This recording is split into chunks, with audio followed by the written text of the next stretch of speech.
Olá, pessoal, e bem-vindos. Neste vídeo, eu vou te mostrar como gerenciar os modos de transparência do ANC nos seus fones de ouvido STEELSERIES Arctis GameBuds.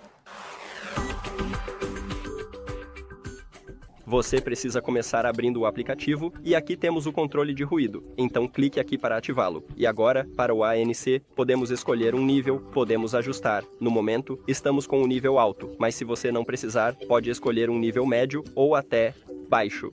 E o mesmo vale para o modo de transparência, então é só mover. Esquerda para diminuir o volume, ou